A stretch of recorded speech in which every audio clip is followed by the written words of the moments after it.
Hello and good morning, afternoon, evening or night, wherever you are watching in the world. This other video reaction on another content creator that I do follow. I have got obviously his permission, and that's Chris from Airtime Thrills. So last night I did see a video notification. Chris uploaded a new video of past and present roller coasters of Kings Dominion. So I thought I would literally react to it and hopefully see if I can't, I'd love to get over to America and King's Dominion, but currently it's unlikely. So, yeah, let's get into this. Opened in 1975, designed to be the sister park to Kings Island, which opened 3 years earlier. This went from a Taft Park to Kings Entertainment to Paramount, and now it's owned by Cedar Fair. It's one of their mid-tier parks, not getting amazing investments, but also not ignored either. It currently sports 13 coasters, with 6 others having come and gone over the last 48 years. These coasters come in all shapes and sizes, some good, some bad. But today, let's put all bias aside and see which one is the tallest, fastest, longest, best paced, and we'll rank them up based on prime ride time. These are all the coasters that ever operated at Kings Dominion, by the numbers.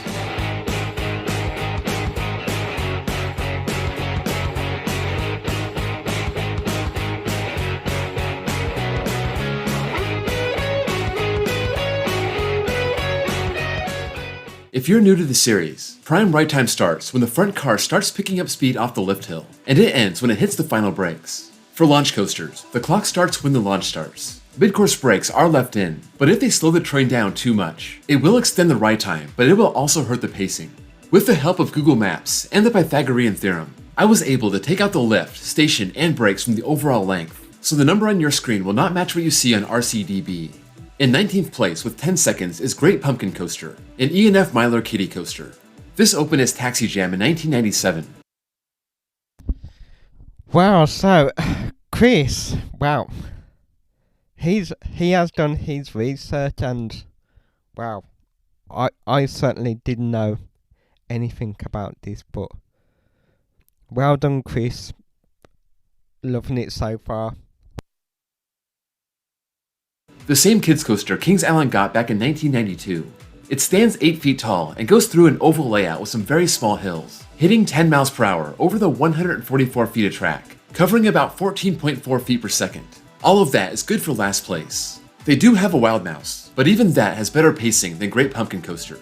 In 18th place with 18 seconds is Hypersonic XLC, an S&S thrust air coaster. This prototype opened in 2001, the first ever coaster built by S&S, and it was fast and furious. It launches riders 0 to 80 miles per hour in 1.8 seconds. That's the second fastest coaster in the park's history. Then it rises up a 165-foot top hat, diving 133 feet back down. That's good for 5th place. Then it turns around and winds back to the station, so this really is a one-trick pony. It barely covers 1,000 feet of track, and that's only 15th. Given its speed and length, its pacing is very good, but not as strong as I thought. It's 6th place, covering 56 feet per second. Being a prototype, it had a lot of problems, and after the 2007 season, this was scrapped. In 17th place with 22 seconds is Tumbili, an S&S freespin. The park's newest coaster is one of those small freespins. They have about 250 less feet of track than the original freespins, so with 599 feet. Say about that, Chris. Actually, wow, this actual coaster. Wow. Well, yeah, I've never done a free spin coaster. It looks intriguing. Feet of prime ride track. It's second to last. It rises up 112 feet, but its max drop is only about 50 feet. That's 13th. Naturally, it's not a speed machine, hitting 34 miles per hour, which is second to last, and it's near the bottom in pacing at 27.2 feet per second, good for 16th. In 16th place with 30 seconds is King Cobra, a Schwarzkopf shuttle loop. While Kings Island got the Aero Shuttle Loop in 1977, Kings Dominion went for the Schwarzkopf weight drop model. So yeah, I've obviously ridden a Schwarzkopf looping coaster, obviously last November with Olympia Looping. I thoroughly enjoyed it. Probably would do the same for more Schwarzkopf coasters. Sitting right there on the side of the lake, this would launch riders out at 53 miles per hour, good for 8th, go through the loop, and rise up almost 138 feet. That's all the way up at 4th in the park, but depending where you're sitting on the train, your max height will vary. This covers all of its track twice, so a total of 1,444 feet is 12th place, and it's in the top half in pacing, 8th place with 48.1 feet per second. This left the park in 1986, and it currently operates in Brazil. In 15th place with 31 seconds is Shockwave, a Togo stand-up. Kings Entertainment loved these in the 80s, but they have all come and gone. They all featured a loop, airtime hills, and a helix, all while standing up. It started with a 95-foot drop, good for 7th, topping out at 50 miles per hour, which is tied for 10th, covering almost 1,800 feet of track, which is 11th, but it's way up at 3rd in pacing. Given its size, that's surprising, but it stays pretty low to the ground after that helix, so it makes sense. This was finally scrapped in 2015. In 14th place with 35 seconds is Woodstock Express, a PTC family wooden coaster. This coaster actually predates the park it's in, operating at the Lion Country Safari in 1974, before Kings Dominion opened in 1975. It opened as Scooby-Doo and has gone through some name changes, but it's been using the Peanuts theme since 2014. It's your typical Kings Entertainment family Woody, 35 feet tall and 35 miles per hour, both 15th place. Covers less than 1,000 feet of track, which is 3rd to last, and actually outranks some bigger coasters in pacing at 27.8 feet per second, good for 15th. Wow, I really didn't know about Woodstock Express ranking like that. That's really good. Wow. 13th place with 42 seconds is Volcano the Blast Coaster, an Intamin suspended catapult coaster. Never before had anyone tried to launch a suspended coaster, but Intamin did it, and they did it inside a mountain. This had been used for a Smurf dark ride, but that was removed in the early 90s and the mountain was empty for years. This gets a train up to speed quickly, hitting 70 miles per hour, which is 3rd place, going up and out the top, maxing out at 155 feet, but the max drop is only 80 feet. That's 11th place. It doesn't seem like a long ride, but it winds around the mountain, covering over 2,500 feet of track, which is 4th. And given all that speed, especially at the beginning, Volcano is 2nd place in pacing at just over 60 feet per second. This had a lot of mechanical problems, officially removed along with the mountain in 2019. In 12th place with 43 seconds is Intimidator 305, an Intamin Giga Coaster. This was Cedar Fair's first major project for the park back in 2010, and it's known for its breakneck speed. This dominates. Wow, so Intimidator 305, I have heard of it, and my god, wow. Well, obviously, Big One would probably have nothing on Intimidator 305. I don't even know about Project Exodus being in the same league. It's really hard to say. It's the park. First place across the board. A 300-foot drop that's more than double everything else in the park. 90 miles per hour clears the field by 10. It's over 1,100 feet longer than the 2nd place coaster, and the pacing is almost 40 feet per second better than Volcano. This thing will rip your face off, and it blows every other coaster out of the water, stat-wise. In 11th place with 44 seconds is Reptilian, a mock rides bobsled. This was always known as Avalanche, but now that Kings Dominion rethemed its area as Jungle Expedition, it had to get a new theme. This will not break your neck, but it does seem very intense because the train is not attached to the track. It stands 69 feet tall, but it winds its way down. I put its max drop at 10 feet, which would be good for 18th place. By the end of the ride, it gets all the way up to 41 miles per hour, which is 13th, using all of that 1,400 feet of track to get there. That's also 13th. It's also 14th in pacing, so it's in no way a stat monster, but given its nature, it really can't be. In 10th place with 46 seconds is Twisted Timbers, an RMC hybrid. When Hurler was given the Iron Horse treatment in 2018, it was Kings Dominion's first coaster in 8 years, but it was worth the wait. It only has a 109-foot drop, But in this park, that's good for 6. Also tied for 6 in speed at 50.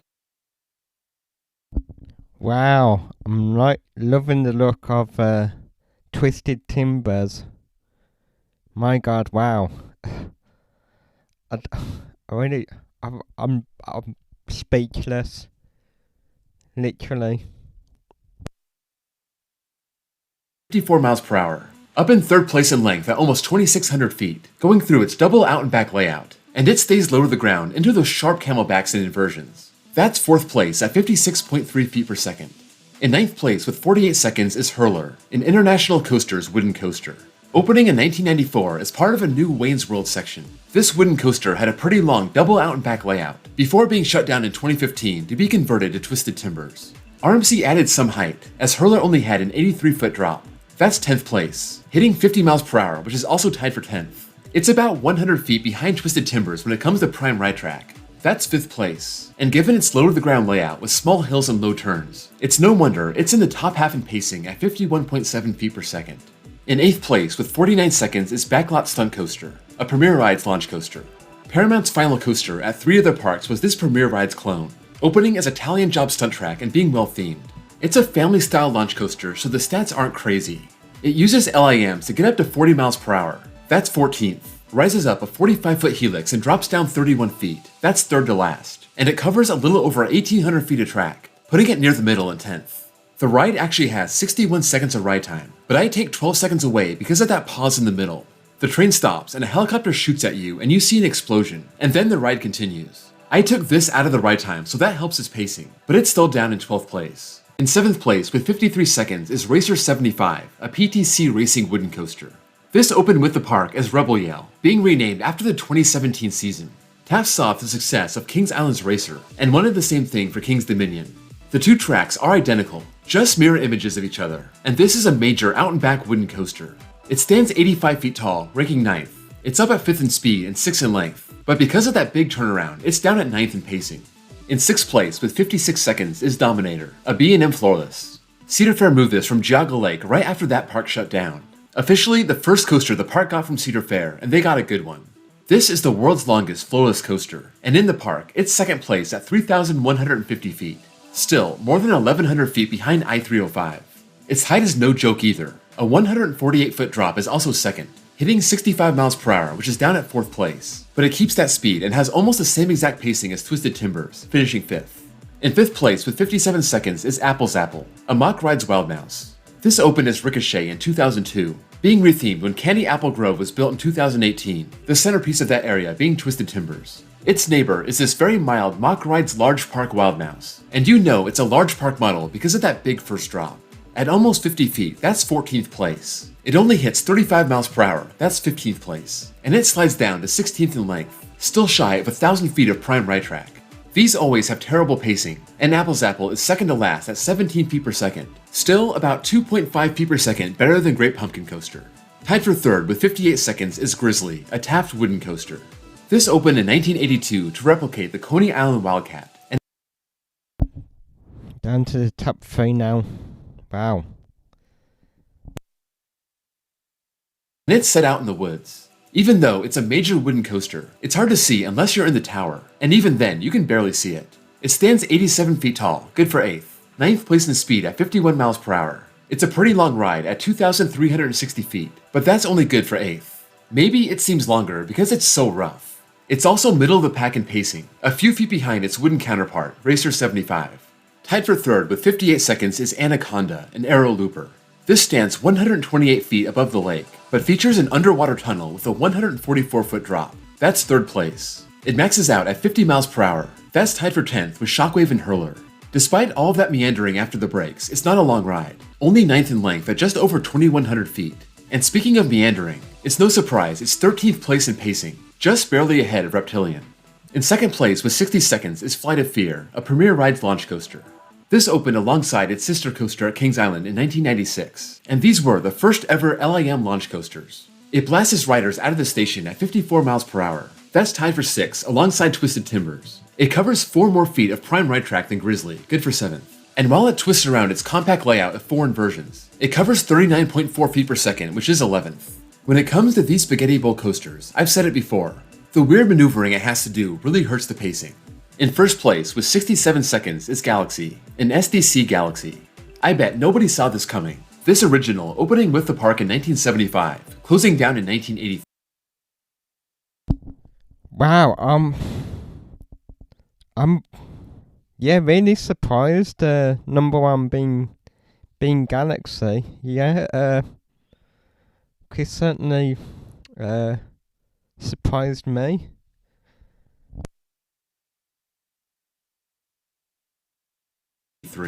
There are a ton of these out there, including Bavarian Beetle at Kings Island, and some that are still operating, including one I just rode last summer, Galaxy at Cliffs Amusement Park.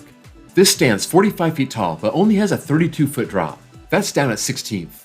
It hits a top speed of 35 miles per hour, which is tied for 15th, and it doesn't even cover 1,200 feet of track, which is down at 14th. As you can expect, the pacing is pretty bad, just barely ahead of Apple's Apple at 17.6 feet per second, as this model features sharp dips, but also very slow turnarounds and helices. These were a pretty slow 67 seconds, but for an old coaster, what do you expect?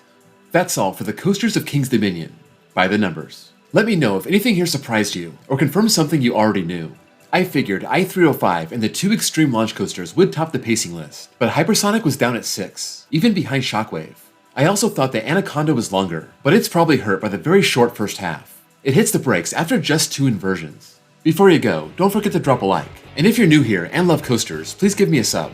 I have a playlist with more videos in this format. Also, check out my links below for my Discord server, and my second channel where I post copyright-free off-ride footage, and my baseball channel if you also happen to be a baseball fan. Thank you all for watching, and I'll see you all next time. So yeah, unfortunately, Chris, not into sports myself, but yeah, I'm obviously already subscribed to both Airtime Thrills as well as Raw Footage.